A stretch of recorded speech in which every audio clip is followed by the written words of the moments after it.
We're going to look at performance focus now. I think if you remember the proposition, and I'm wishing now I'd pasted it onto this slide so we could all remind ourselves, but it's essentially that if you build in leadership characteristics and performance focus, you build that bench strength in your organization, and you also encourage leadership thinking from day one.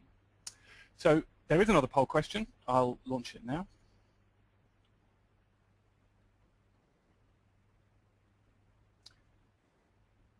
For those of us who drive, the question is, when did you feel you truly mastered driving a car?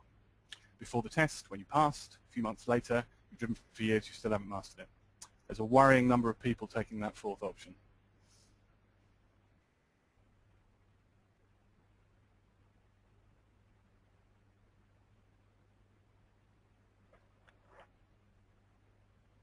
I'd say there's a worrying number of people taking that first option also.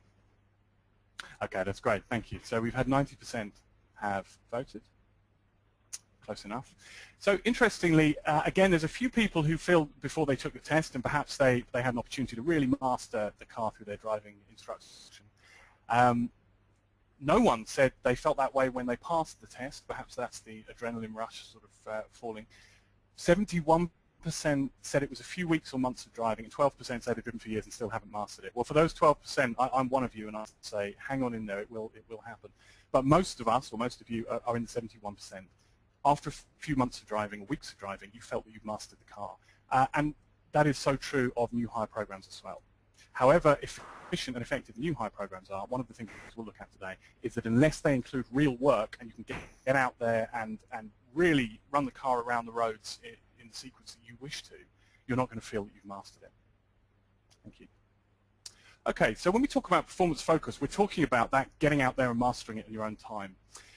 We've mentioned leadership thinking. We've talked about someone wanting to exhibit leadership characteristics from day one, but we also need to talk about a performance focus. So a lot of training, and this includes new hire training, and even leadership training, unfortunately, is about knowledge, acquiring knowledge in order to pass assessments, acquiring knowledge in order to pass it on to other people, or acquiring knowledge in order to just increase the volume of your own knowledge and therefore your experience.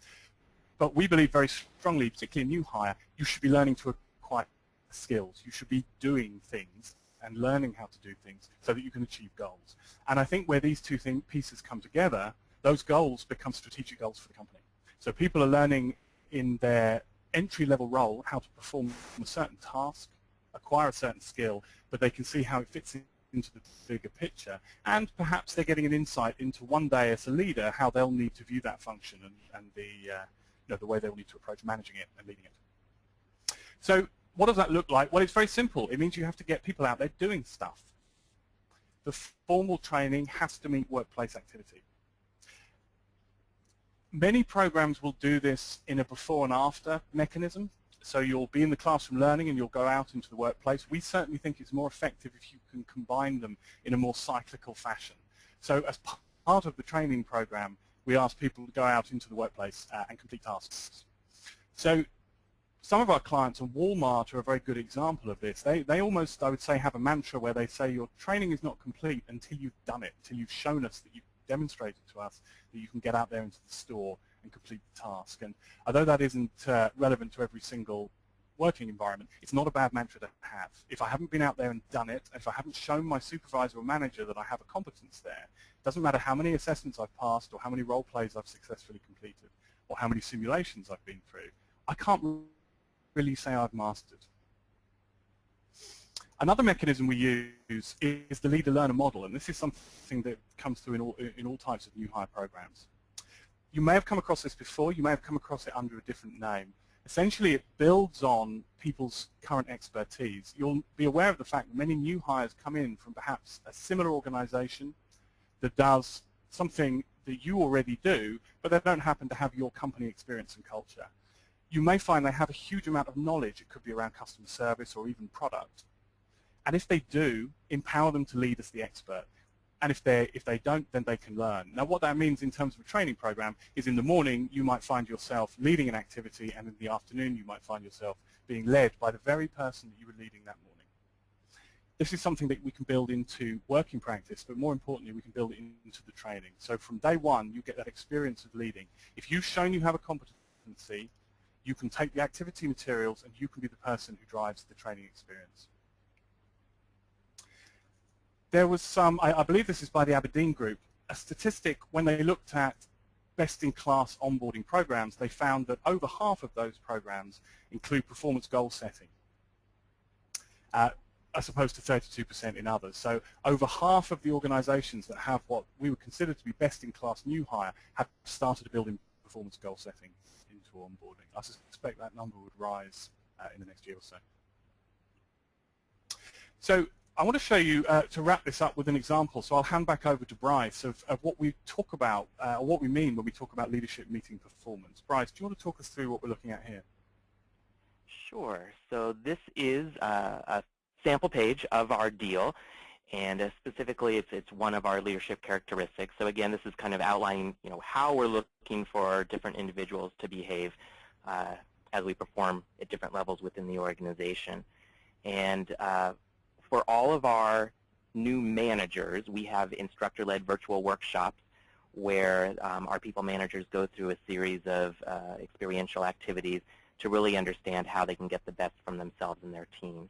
We don't necessarily have the resources to do those types of sessions with our individual contributors, but all new hires they don't get the entire deal, but they do get a slimmed down version of our leadership characteristics, and very early on, one of our performance expectations of our managers is to sit down within the first 2 weeks, review the characteristics as applicable for the role, and make sure that there's understanding between the new hire and his or her manager and team, as well as that they are really used as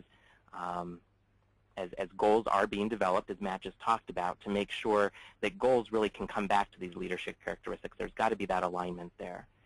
And perfect world, that manager would have also used these characteristics even when they were going through the hiring process. So as they're forming their behavioral questions, they're making sure that perhaps someone already demonstrates some or all of these desired behaviors, and they know that before they even extend an offer. So we really are trying to make sure that these characteristics are intertwined with all of our other talent management processes and systems. And again, we launched this just last year, so it's a process that we can certainly improve on. And I think the biggest thing that we need to make sure that we're doing better is that every manager understands that this applies to me. It doesn't just apply to a certain type of manager. It's all the way from that first-time supervisor who has frontline employees all the way through our executive team, so that everyone is doing it consistently. And this is something that's further challenged by the fact that this is a global framework, and we don't necessarily have all the infrastructure in place to support that globally, so it's a lot of making sure that working with our colleagues in Asia Pac or Europe, that they're on the same page and that they could tailor this so that it works in their own geographies as well. I think on the next slide, this is a sample of also in the deal. In addition to the leadership characteristics, our managers spend a lot of time going through what we call the employee touch points, which is really, as you can see here, the employee life cycle, beginning with attraction and recruitment and ending with leaving the business, although our hope is that perhaps at some time we can re-engage people who do decide to leave the mountain. What I just wanted to mention here is for all of our managers, new or tenured, we offer monthly what we call bite-sized virtual learning sessions. And these are half an hour long. They will focus in on one of these touch points. We typically have attendance of about 600 of our 1,200 global leaders. And these aren't sessions on, how do I initiate a leave of absence, or how do I find a course in the LMS. These are really more where we try to get into how can I be a better or a great leader by demonstrating that I really care about my team. So we might really focus on here's how you can improve workplace well-being, or here's some ways that you can use our recognition program to really show that your team matters to you. We actually have a bite-sized learning session, coincidentally, just this afternoon, where our CEO is actually sharing with all of our people leaders how he defines good people management, and specifically how demonstrating how much you care about an individual as a person can also lead to business results.